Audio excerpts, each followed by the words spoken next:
প্রধানমন্ত্রী নরেন্দ্র মোদীর পথ অনুসরণ করেই এবার নিজেকে ছোট চৌকিদার বলে দাবি করলেন বিরোধী দলনেতা শুভেন্দু অধিকারী। নন্দীগ্রামের মাটি থেকে তৃণমূলকে বিসর্জনের ডাক দিলেন তিনি, আর সরাসরি মুখ্যমন্ত্রী মমতা বন্দ্যোপাধ্যায়কে করলেন টার্গেট। আজকের ভিডিওতে আমরা জানবো কি বললেন শুভেন্দু, কেন তিনি নন্দীগ্রামের আইসিকে তীব্র আক্রমণ করলেন, আর কিভাবে বা নন্দীগ্রামে ফের হয়ে উঠেছে রাজনৈতিক কেন্দ্রবিন্দু। নন্দীগ্রামে একটি সমবায় নির্বাচন বাতিল হওয়ার পর বিজেপির বিক্ষোভ সভা থেকে শুভেন্দু বলেন, আপনাদের বড় চৌকিদার নরেন্দ্র মোদী, আমি আপনাদের ছোট চৌকিদার। আনন্দে আসবো একবার, কিন্তু দুঃখে সঙ্গে সঙ্গে হাজির হব।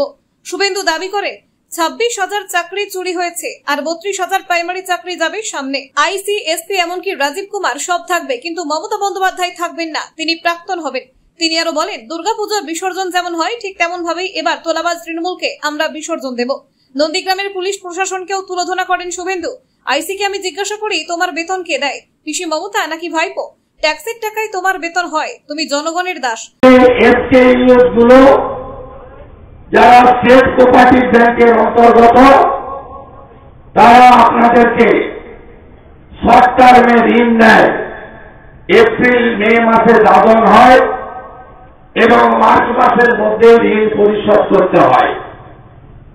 এর বাইরেও ইআরডিবি সেক্টরে লং টার্মে 1 বছর মনিটরিয়াম, 6 বছর কিস্তি পরিশোধ করার জন্য 7 বছরের ঋণ দেওয়ার ব্যবস্থা আছে। এই ব্যবস্থা মমতা ব্যানার্জি রাজনীতি শুরু করার আগে থেকে আছে। এখানে তৃণমূলের কোন রোল নেই। তার থেকেও বেশি দিনের সম্পর্ক আমার নন্দীগ্রামের সঙ্গে। আপনারা হিন্দু মুসলমান করে 21-এ আমার কিছু ভোট কমিয়েছেন।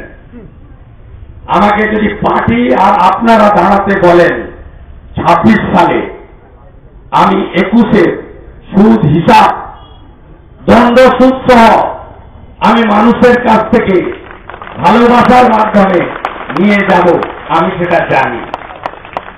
আচ্ছা, আমাকে আপনি নড়াতে পারবেন না। আপনি ভোট বন্ধ করুন। কালীচরণপুর এবং শ্রীপুরে ভোটের দিন বিকালে যখন আপনারা জিতবেন, আমার যত কাজ থাকুক আমি আপনাদের সামনে লাড্ডুর ঝুড়ি নিয়ে থাকব। আমি ছোট হাতিতে লাড্ডু ভরে নিয়ে আসবো, আপনাদের তো খাওয়াবো। আর সেদিন থানায় ঢুকবো, আইসি বাবা আপনাকে খাওয়াবো। আপনি তুহিন বিশ্বাসকে আর সৌম্যদীপকে ডেকে রাখবেন এখানে। সবাই ভালো থাকবেন। ভারত মাতা কি। আর এসপি সৌম্যদীপ, তুমি ভাইপোর চ্যাংরা। নন্দীগ্রামের মুসলিম অধ্যুষিত এলাকায় তৃণমূলকে ইঙ্গিত করে বলেন, তোমরা ভাবো মুসলমানরা থাকলে তোমরা নিরাপদ? কাঞ্চননগরেও তো হারিয়েছ। সমবায় ভোট স্থগিত প্রসঙ্গে বলেন, এবারেও আমরা হাইকোর্টে যাব, ভোট করাবো, জিতবো, তখন দেখবে জ্বলবি আর লুচির মতো ফুলবি। শুভেন্দুর এই বক্তৃতা ফের প্রমাণ করলো নন্দীগ্রাম কেবল ইতিহাস নয়, আগামী লড়াইয়ের বীজতলাও। বিজেপি কি সত্যি বাংলায় চৌকিদার রাজনীতি দিয়ে মমতা বন্দ্যোপাধ্যায়কে চাপে ফেলতে পারবে? কমেন্টে জানিয়ে দিন আপনি কি ভাবছেন। এই ভিডিওটি ভালো লাগলে লাইক করুন, শেয়ার করুন আর সাবস্ক্রাইব করুন আমাদের চ্যানেলকে। এমনই আপডেট পেতে ব্যুরো রিপোর্ট, কলকাতা 24/7.in।